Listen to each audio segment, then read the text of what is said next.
Hello, online microbiology students. This is a short video that I'm putting together to help you better understand how to navigate this course.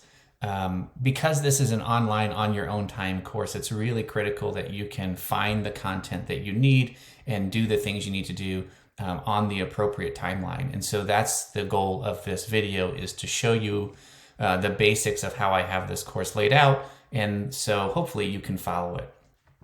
So what I'm showing to you is the course Canvas page. And as you scroll down, it's just got some general information about this course. But what you're going to be navigating a lot during this semester is these kind of two this matrix that we have here.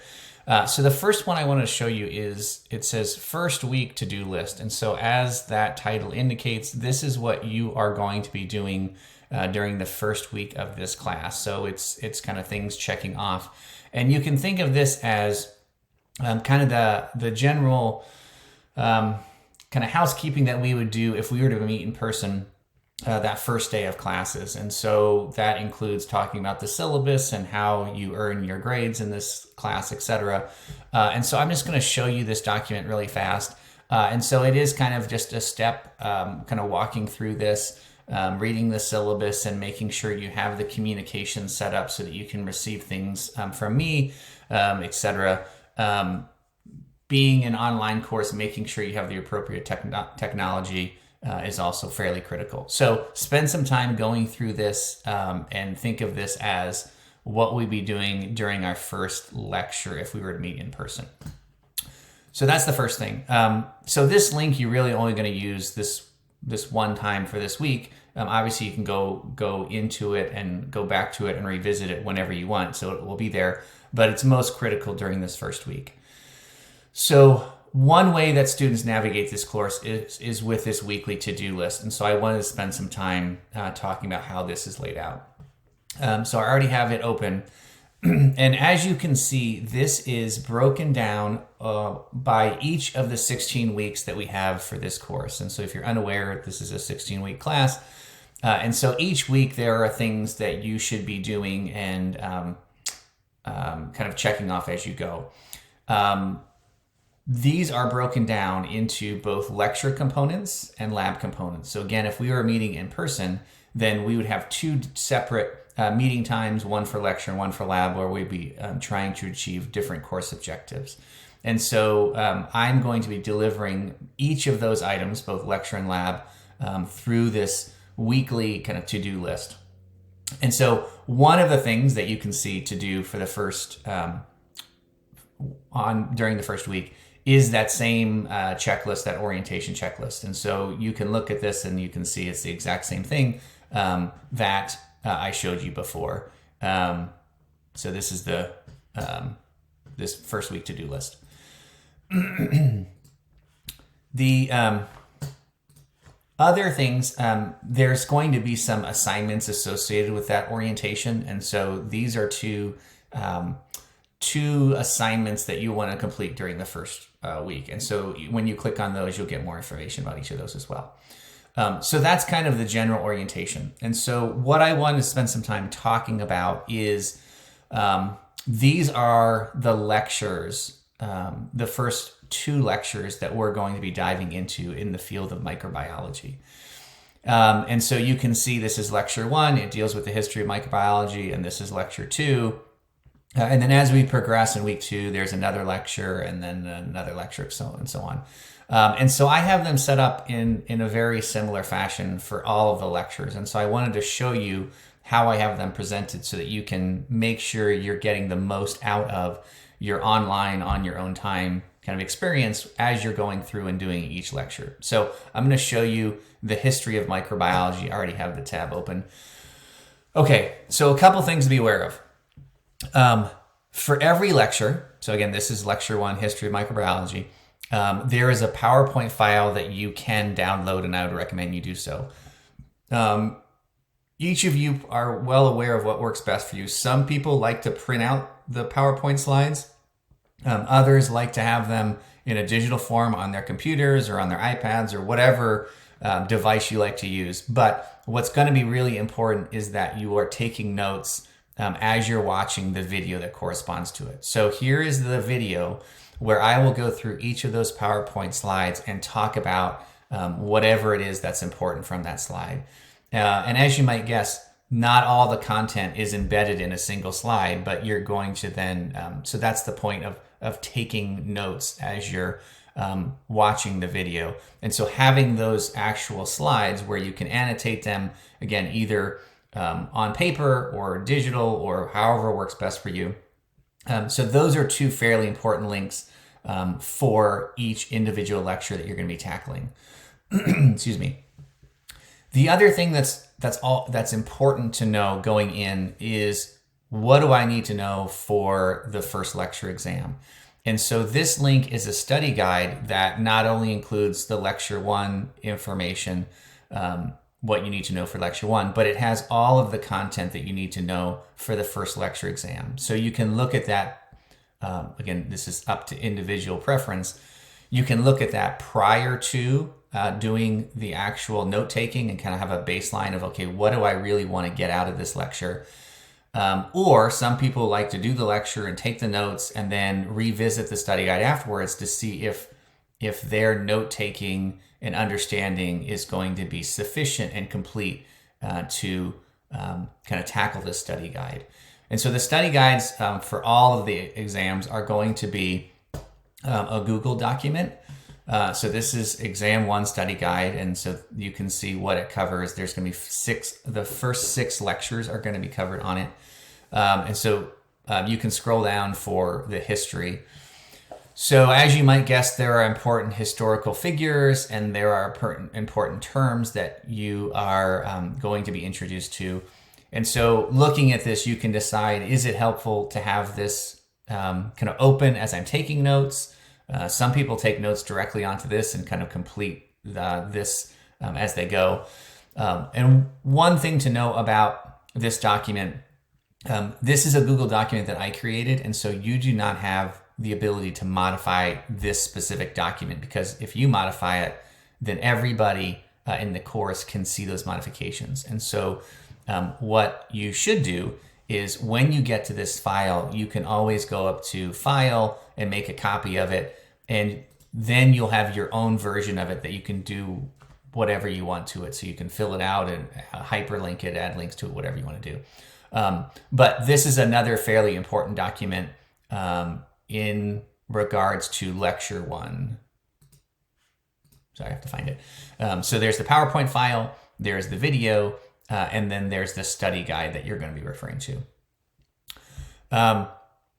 Just so you're aware, this is covered within the syllabus, but I'll give you a quick introduction as well. Your lecture exams are going to have multiple choice questions, and they're also going to have some short answer questions. And so by short answer, what I mean is matching or fill in the blank or list and describe or compare and contrast or something along those lines. And so as you're going through the different lectures, and as you progress through the different weeks, there are going to be 2 fairly common assignments that you're going to be needing to complete. So one is a quiz, and I'll talk more about that next week, because this week you don't have a quiz. But starting in week 2, you'll see there's a quiz 1 that's available. And so quizzes are multiple choice questions, and so they're open book and open note. And so the goal is to think about the material and review the prior week's material and answer questions in a way that you're going to be tested on. So those multiple choice questions that you're going to see on the first lecture exam. So you'll get some kind of lower stakes, lower pressure exposure and kind of testing yourself with these quiz questions. Okay, so that's one. The second one is shown here. This says lecture exam 1, assignment 1. And so these assignments are not multiple choice, but rather they're going to be the types of questions that I refer to as short answer. And so you're going to have to do some matching, or you have to do some fill in the blank, or you have to do some list and describe or something like that. So again, the goal is to get you to think about the course material, the lecture material in a way, and study in a way, and prepare yourself in a way that's as similar to the exam as you can experience prior to the exam. So when you complete the quizzes and these lecture assignments, the goal is to hopefully prepare and study for the exam in a way that's going to be beneficial. Okay, so that's what those questions are dealing with. One other thing that you'll see as you progress through the first week material, there is not a required textbook. So I have a variety of open source textbooks that I have links to, and those I'm never having you read from them, but they're really just additional resources in case there's some content that isn't making sense and you want just another explanation of it. You can dive into any of these textbooks and see if one of them meets the expectation of a better explanation that you might be looking for. Okay, so when you look at this first week and the lecture, you have a general introduction, and then you have these first two lectures that you're going to be tackling. This study guide is the exact same study guide that I showed you. It's the Google document. And so I have them linked in a variety of locations that I think would be beneficial. So switching gears a little bit, I just wanted to show you also how the labs are set up. So for the first 2 weeks of this class, you're going to be working on 3 labs that focus on different human parasites. And so they're all set up in a similar way. So I'm just going to show you the first one with then the understanding that you can use that information to navigate the other 2. So quickly, if you're looking in the first week, we're going to tackle a group of parasites known as nematodes. So if that term isn't familiar, you're familiar with some parasites that are within this group. So if you've given any of your pets heartworm medication, that's a type of nematode, or hookworms or whipworms or different intestinal roundworms are all included within these nematodes.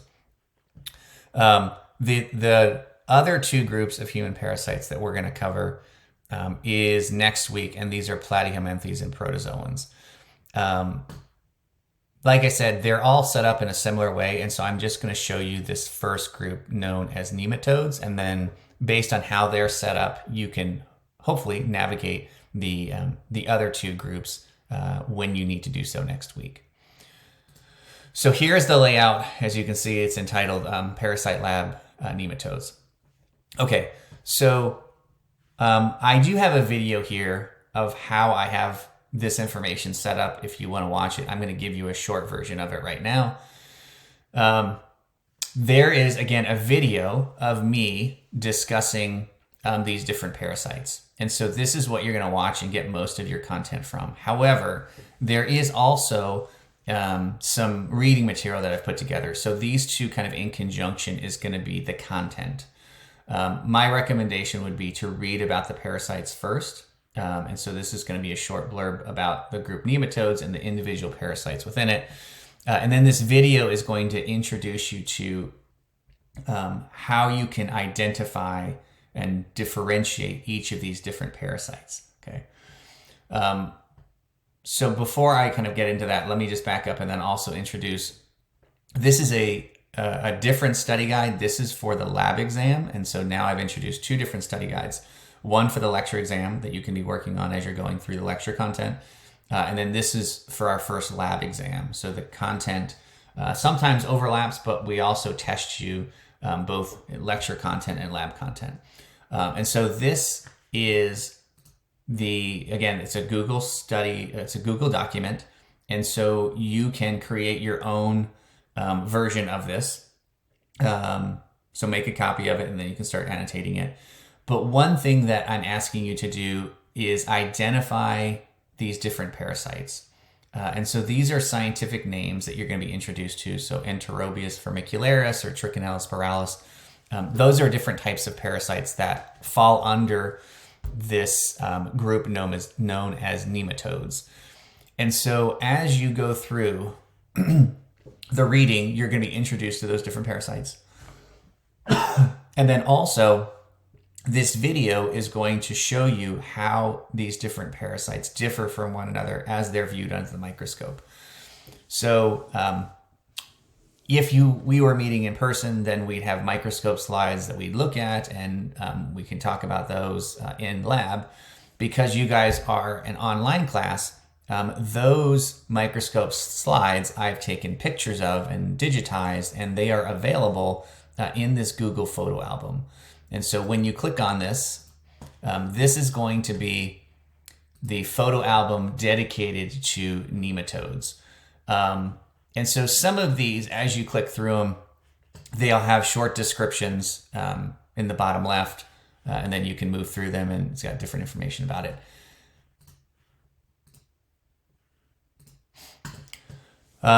This has a bunch of photos, and so the easiest document to navigate is this one. So I took the most relevant images, so kind of one representative image of each of the different parasites I ask you to know, and put them onto a PDF document.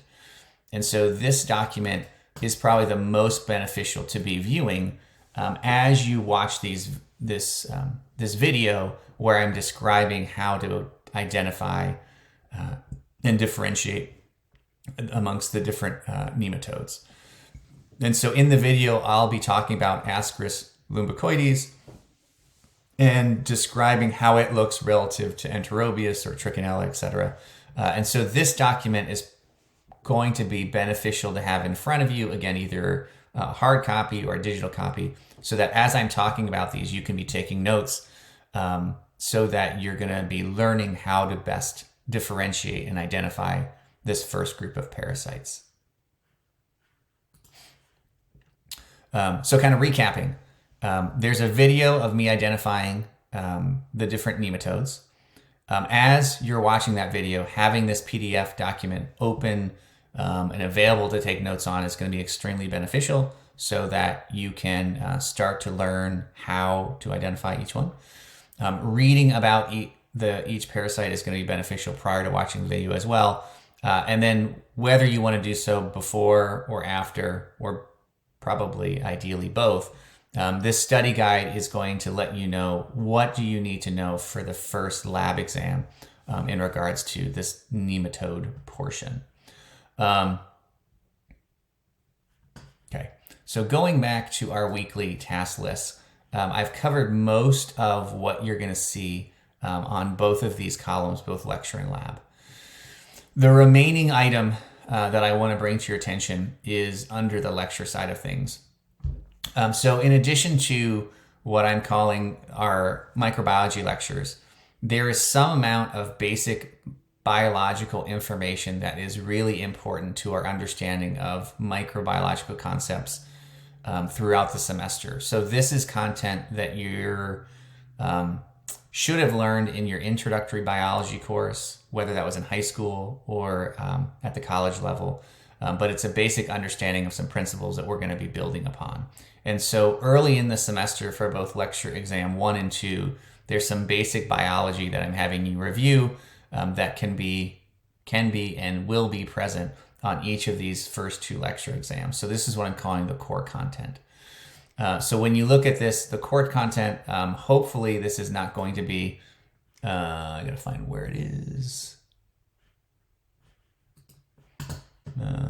Sorry, I got too many tabs open now.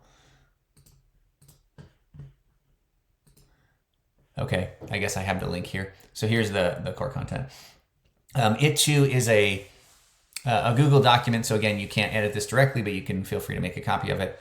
But one portion that we are asking you to review is the basic cellular components of a eukaryotic cell. So anyways, things like what is a nucleus, etc. And so I'll talk more about this as the semester progresses, but one thing you want to do is make sure kind of each week, and that's why I have it on this weekly list of things to do, is review this core content. So in addition to the lectures that I'm having you learn, you'll want to review those core content as well. I think that's it. That should be enough to get you started on the first week. I guess the only other thing that I wanted to talk about is there's a variety of ways that you can get in contact with me, and I would encourage you to do so. Being an on your own time course, you're all kind of working individually and independently, and I have very little opportunity to talk and interact with you directly unless you initiate that. And so I have online office hours every day of the week, Monday through Thursday, that I would encourage you to attend if you have questions. I'm going to try to do some kind of how-to videos during those. I'll record them and post them as well. But the office hours can be found in the syllabus. And also it's something that I ask you to do in the kind of first week to-do list. There's a document talking about office hours. But I would encourage you to attend office hours, and also realize that if your schedule doesn't allow you to attend the predefined office hours that I have, then there are plenty of other times that I'm available that I could meet with you. So if you have questions and want to talk, it's not literally face-to-face, but at least computer to computer in real time, there are plenty of opportunities to do that. So I'd encourage you to do that. Above and beyond the virtual meetings that I can set up to talk with any of the online students, clearly reaching out via email. I try to respond within 24 hours. Over the weekend, it can take a little longer depending upon what I'm doing. There is also a discussion board. And so if you're having some difficulty with something, it may be also that other students are encountering similar issues. And so if you post there, my response can be viewed not only by you, but by others that might be having that same issue. Or students may have encountered the problem and solved it themselves, and may have some other ways beyond of things that I've thought of that will solve the problem as well. And so the discussion board is another helpful tool so that you guys can communicate with one another as well. I think that's good for a starting video. Looking forward to meeting you all kind of throughout the semester, and hopefully each and every one of you will attend office hours at some point, or if not, I can get some time to actually talk with you and kind of better learn about why you're in microbiology and what you hope to get out of it. But for starters, it should be enough to get you up and running on our first week. So welcome to microbiology.